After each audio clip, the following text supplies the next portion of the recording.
तो good luck बच्चों। हम लोग एक नया टॉपिक, इससे पहले हम लोगों ने पढ़ा है force acting on a moving charge particle magnetic field. अब पढ़ रहे हैं force on a current carrying conductor in uniform magnetic field. तो देखिए यहाँ पर ये एक करंट कैरिंग कंडक्टर हो गया। यहाँ पर ये अलोंग एक्स एक्सिस, इधर ये वाई एक्सिस, इधर ये जेड एक्सिस। इधर मैंने इस तरह से एक फिगर ड्रा कर रखा है और यहाँ पर एक इलेक्ट्रॉन दिखा रहा हूं मैं। ये इलेक्ट्रॉन है, इसका मूवमेंट है।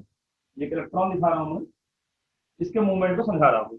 अगर obviously electron negative x axis की तरफ चलेगा, वीडी, इलेक्ट्रॉन अगर नेगेटिव एक्स एक्सिस की तरफ चलेगा, दैट वीडी, तो करंट आपका अलोंग पॉजिटिव एक्स एक्सिस हो जाएगा।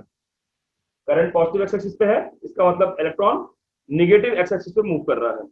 मैग्नेटिक फील्ड किधर है? Magnetic field is along positive y axis.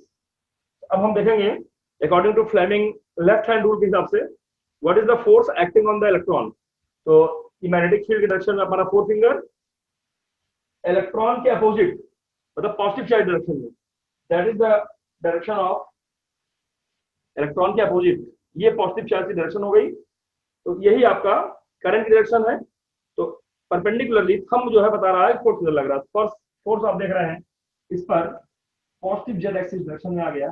That is declared by the, that is obtained by the right handed, sorry, Fleming left hand rule. ये Fleming left hand rule से clear हो रहा है। तो आइए statement देना शुरू करते हैं। Consider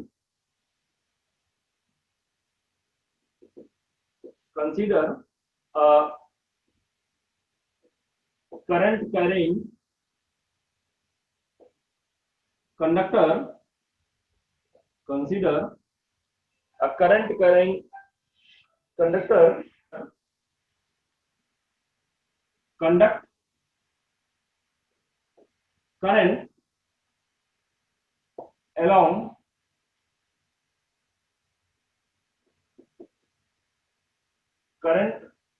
conduct current I along positive x axis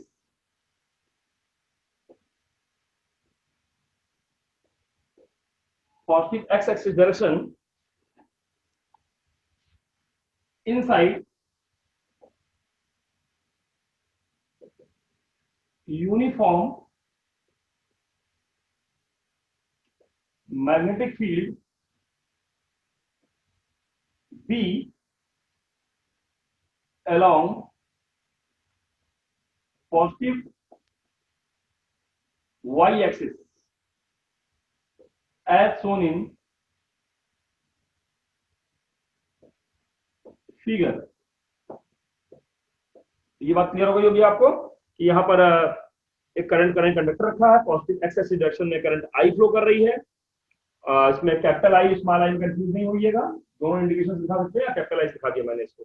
और मैग्नेटिक फील्ड बी है along positive y axis direction में। तो अब करंट कंडक्शन कैसे हो रहा है? क्योंकि उसमें फ्लो ऑफ इलेक्ट्रॉन्स है। फ्लो ऑफ इलेक्ट्रॉन्स किधर है? तो ऑब्वियसली करंट के अपोजिट नेगेटिव चार्ज फ्लो करता है। तो यहां समझ सकते हैं the force acting on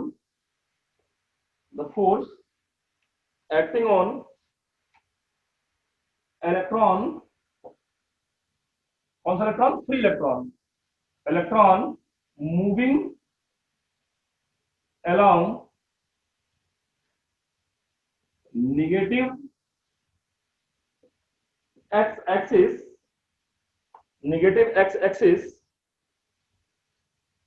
with drift velocity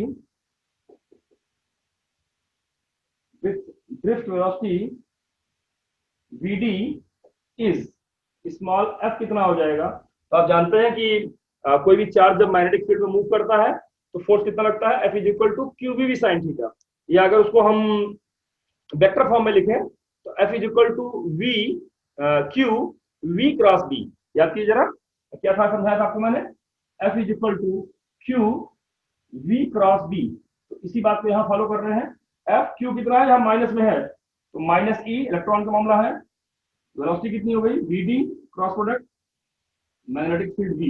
So this is the force acting on each electron which is moves inside a conductor when a current conducts through the conductor is I along positive x-axis. So the electron, each free electron moving along negative x-axis, and each free electron experience the force F is equal to minus E Vd cross V.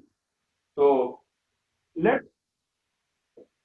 the free electron density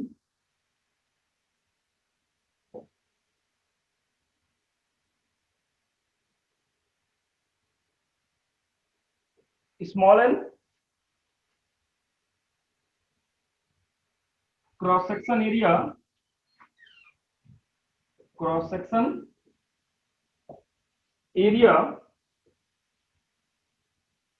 of conductor, cross section area and length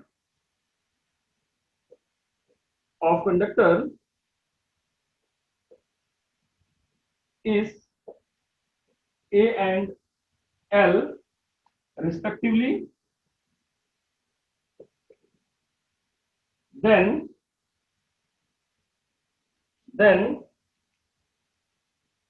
net force acting on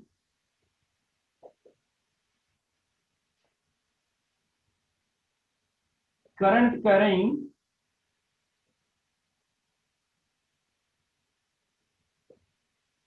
conductor inside magnetic field is, net current जो F हो जाएगा, that is total number of electron into force on each electron into force on each electron. तो ये हो जाएगा. तो यहाँ पर F total number of electron क्या होगा, इलेक्ट्रॉन डेंसिटी इनटू वॉल्यूम, और फोर्स ऑन ईच इलेक्ट्रॉन कितना है ये, तो माइनस ई और ब्रैकेट में क्या है Vd क्रॉस B. तो ये ध्यान में आना चाहिए आपको.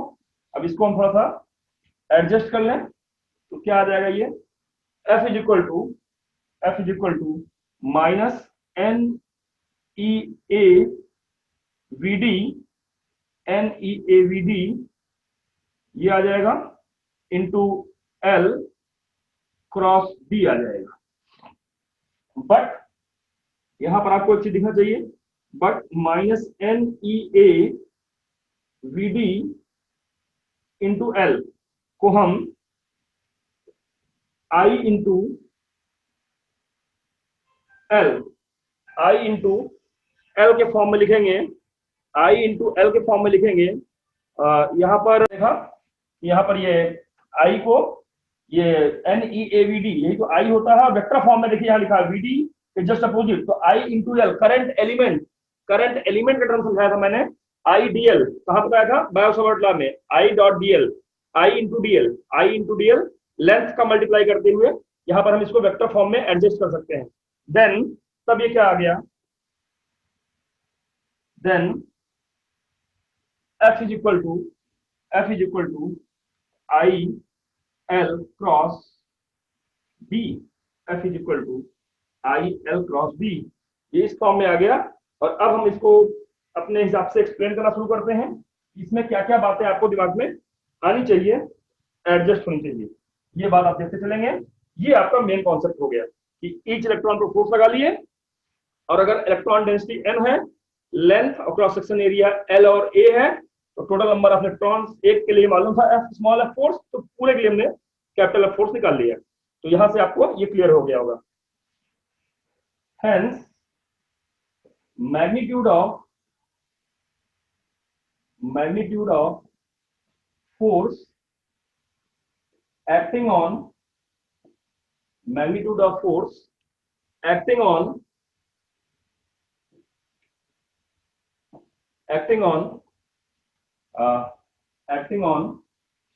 current carrying conductor carrying conductor inside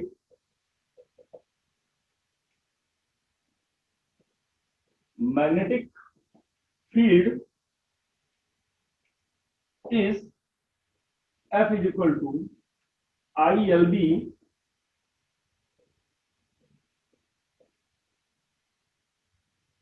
sin theta. F is equal to ILB sin theta. यहाँ थीटा क्या है? Where theta is angle between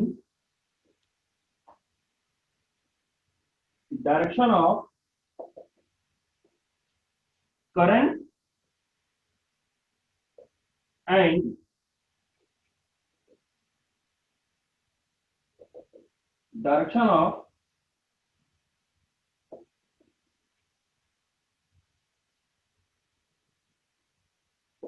magnetic field, direction of current और डायरेक्शन ऑफ मैग्नेटिक फील्ड के बीच का एंगल है। ये तो हो गई मैग्नीट्यूड की बात, कितना? ILB sin theta. अब डायरेक्शन को चाहे cross product of I cross B के फॉर्म में कर लीजिए। देखिए I कहाँ है? ये है, B कहाँ है? ये है ऊपर। तो I cross B right hand thumb rule लगा दिया, तो बाहर की तरफ माने अलोंग पॉजिटिव जेड एक्सिस, ये आपकी डायरेक्शन आ गई। तो यहाँ पर डायरेक्शन निकालने के लिए क्रॉस प्रोडक्ट का राइट हैंड थंब रूल लगा सकते हैं, या डायरेक्ट यहाँ एक फॉर्मूला मिलेगा आपको, that is Fleming left hand rule. The direction of force on current carrying conductor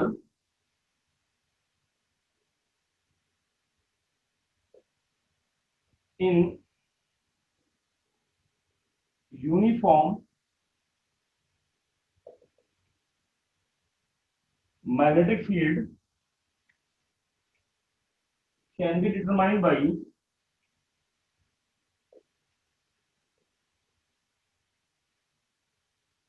Fleming